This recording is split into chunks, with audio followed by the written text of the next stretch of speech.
Chapter 21. And it came to pass that after we were gotten from them, and had launched, we came with a straight course unto Coos, and the day following unto Rhodes, and from thence unto Patara. And finding a ship sailing over unto Phoenicia, we went aboard and set forth. Now when we had discovered Cyprus, we left it on the left hand, and sailed into Syria, and landed at Tyre, for there the ship was to unlade her burden. And finding disciples, we tarried there 7 days, who said to Paul through the Spirit that he should not go up to Jerusalem. And when we had accomplished those days, we departed and went our way. And they all brought us on our way with wives and children, till we were out of the city. And we kneeled down on the shore and prayed. And when we had taken our leave one of another, we took ship, and they returned home again. And when we had finished our course from Tyre, we came to Ptolemais, and saluted the brethren, and abode with them 1 day. And the next day we that were of Paul's company departed, and came unto Caesarea. And we entered into the house of Philip the evangelist, which was one of the 7, and abode with him. And the same man had 4 daughters, virgins, which did prophesy.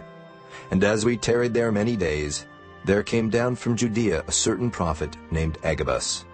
And when he was come unto us, he took Paul's girdle, and bound his own hands and feet, and said, Thus saith the Holy Ghost, So shall the Jews at Jerusalem bind the man that owneth this girdle, and shall deliver him into the hands of the Gentiles.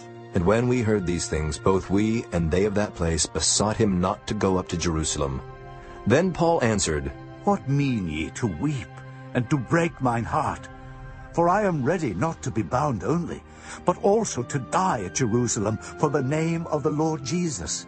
And when he would not be persuaded, we ceased, saying, The will of the Lord be done. And after those days we took up our carriages, and went up to Jerusalem. There went with us also certain of the disciples of Caesarea, and brought with them one Nason of Cyprus, an old disciple, with whom we should lodge. And when we were come to Jerusalem, the brethren received us gladly. And the day following Paul went in with us unto James, and all the elders were present.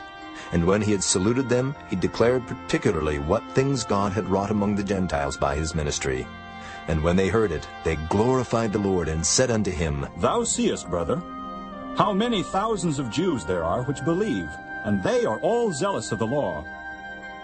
And they are informed of thee that thou teachest all the Jews which are among the Gentiles to forsake Moses, saying that they ought not to circumcise their children, neither to walk after the customs. What is it therefore? The multitude must needs come together, for they will hear that thou art come. Do therefore this that we say to thee. We have 4 men which have a vow on them. Them take, and purify thyself with them, and be at charges with them, that they may shave their heads. And all may know that those things whereof they were informed concerning thee are nothing, but that thou thyself also walkest orderly, and keepest the law. As touching the Gentiles which believe, we have written and concluded that they observe no such thing, save only that they keep themselves from things offered to idols, and from blood, and from strangled, and from fornication.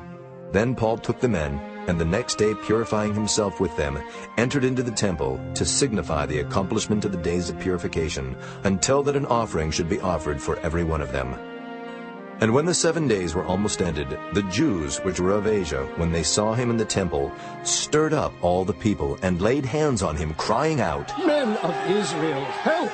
This is the man that teacheth all men everywhere against the people, and the law, and this place, and further brought breach also into the temple, and hath polluted this holy place. For they had seen before with him in the city of Trophimus an Ephesian, whom they supposed that Paul had brought into the temple. And all the city was moved, and the people ran together, and they took Paul and drew him out of the temple, and forthwith the doors were shut. And as they went about to kill him, tidings came unto the chief captain of the band, that all Jerusalem was in an uproar, who immediately took soldiers and centurions, and ran down unto them. And when they saw the chief captain and the soldiers, they left beating of Paul. Then the chief captain came near, and took him, and commanded him to be bound with 2 chains, and demanded who he was, and what he had done. And some cried one thing, some another among the multitude. And when he could not know the certainty for the tumult, he commanded him to be carried into the castle. And when he came upon the stairs, so it was that he was borne of the soldiers for the violence of the people. For the multitude of the people followed after, crying, Away with him! And as Paul was to be led into the castle, he said unto the chief captain, May I speak unto thee? who said, Canst thou speak Greek? Art not thou that Egyptian, which before these days madest an uproar, and leddest out into the wilderness 4,000 men that were murderers? But Paul said, I am a man, which am a Jew of Tarsus, a city in Cilicia, a citizen of no mean city, and I beseech thee, suffer me to speak unto the people. And when he had given him license, Paul stood on the stairs and beckoned with the hand unto the people. And when there was made a great silence, he spake unto them in the Hebrew tongue, saying, Chapter 22. Men, brethren, and fathers, hear ye my defense, which I make now unto you. And when they heard that he spake in the Hebrew tongue to them, they kept the more silence. And he saith, I am verily a man, which am a Jew, born in Tarsus, a city in Cilicia, yet brought up in this city at the feet of Gamaliel, and taught according to the perfect manner of the law of the fathers, and was zealous toward God, as ye all are this day. And I persecuted this way unto the death, binding and delivering into prisons both men and women. As also the high priest doth bear me witness, and all the estate of the elders, from whom also I received letters unto the brethren, and went to Damascus, to bring them which were there bound unto Jerusalem for to be punished. And it came to pass, that as I made my journey, and was come nigh unto Damascus about noon, suddenly there shone from heaven a great light round about me, and I fell unto the ground, and heard a voice saying unto me, Saul, Saul, why persecutest thou me? And I answered, Who art thou, Lord?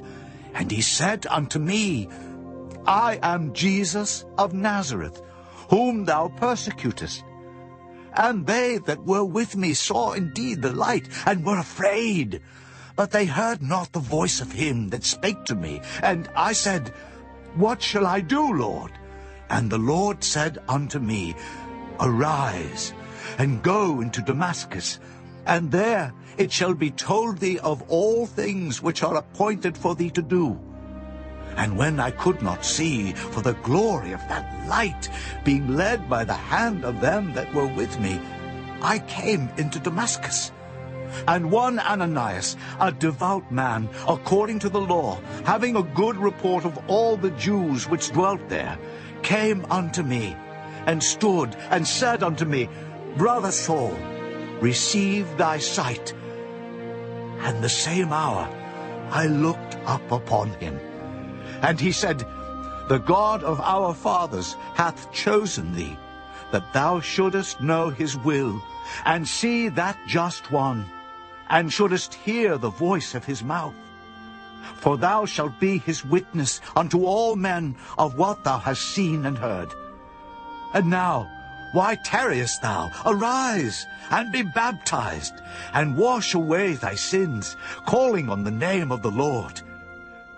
And it came to pass, that when I was come again to Jerusalem, even while I prayed in the temple, I was in a trance, and saw him saying unto me, Make haste, and get thee quickly out of Jerusalem, for they will not receive thy testimony concerning me.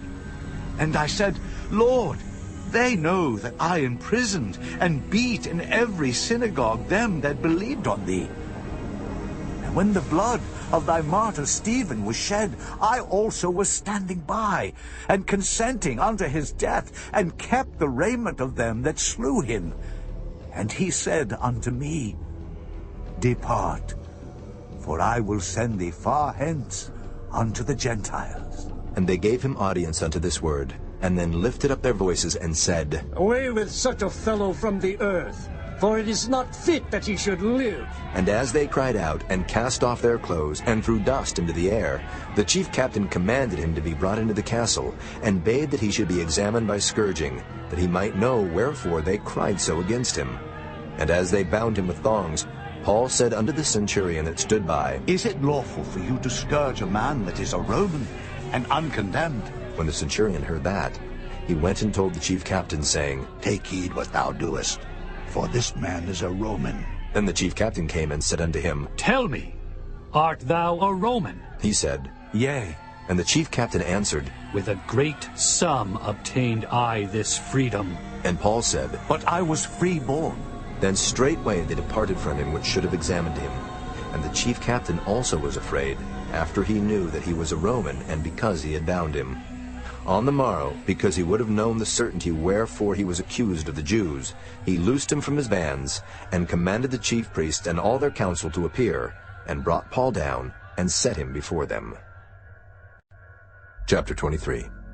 And Paul, earnestly beholding the council, said, Men and brethren, I have lived in all good conscience before God until this day. And the high priest Ananias commanded them that stood by him to smite him on the mouth. Then said Paul unto him, God shall smite thee, thou whited wall.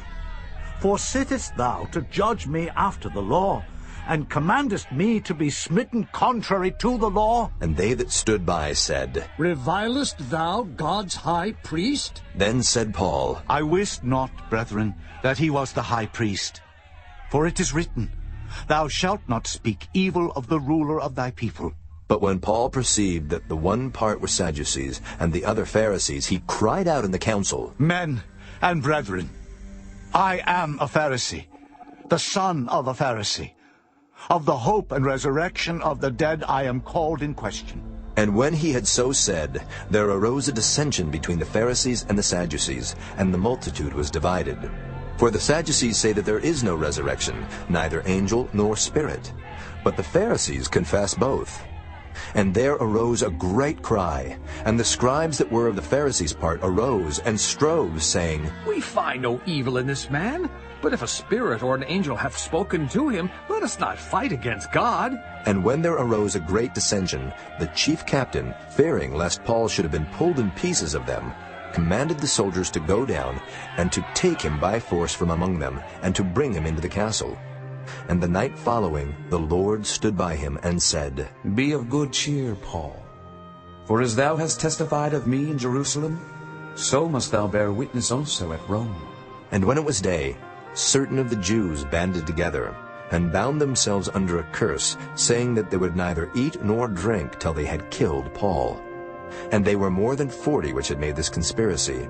And they came to the chief priests and elders, and said, We have bound ourselves under a great curse, that we will eat nothing until we have slain Paul. Now therefore ye with the council signify to the chief captain that he bring him down unto you tomorrow, as though ye would inquire something more perfectly concerning him. And we, or ever he come near, are ready to kill him. And when Paul's sister's son heard of their lying in wait, he went and entered into the castle, and told Paul. Then Paul called one of the centurions unto him, and said, Bring this young man unto the chief captain, for he hath a certain thing to tell him. So he took him, and brought him to the chief captain, and said, Paul the prisoner called me unto him, and prayed me to bring this young man unto thee, who hath something to say unto thee. Then the chief captain took him by the hand, and went with him aside privately, and asked him, What is that thou hast to tell me? And he said, The Jews have agreed to desire thee, that thou wouldest bring down Paul tomorrow into the council, as though they would inquire somewhat of him more perfectly. But do not thou yield unto them, for there lie in wait for him of them more than 40 men, which have bound themselves with an oath that they will neither eat nor drink till they have killed him. And now are they ready, looking for a promise from thee. So the chief captain then let the young man depart, and charged him, See thou tell no man that thou hast showed these things to me. And he called unto him 2 centurions, saying, Make ready 200 soldiers to go to Caesarea, and horsemen 70, and spearmen 200, at the 3rd hour of the night, and provide them beasts, that they may set Paul on, and bring him safe unto Felix the governor. And he wrote a letter after this manner, Claudius Lysias unto the most excellent governor Felix sendeth greeting. This man was taken of the Jews, and should have been killed of them. Then came I with an army, and rescued him, having understood that he was a Roman. And when I would have known the cause wherefore they accused him, I brought him forth into their council, whom I perceived to be accused of questions of their law, but to have nothing laid to his charge worthy of death or of bonds.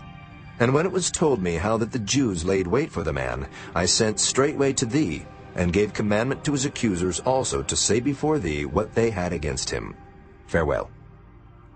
Then the soldiers, as it was commanded them, took Paul, and brought him by night to Antipatris. On the morrow they left the horsemen to go with him, and returned to the castle, who, when they came to Caesarea, and delivered the epistle to the governor, presented Paul also before him. And when the governor had read the letter, he asked of what province he was. And when he understood that he was of Cilicia, I will hear thee, said he, when thine accusers are also come. and he commanded him to be kept in Herod's judgment hall.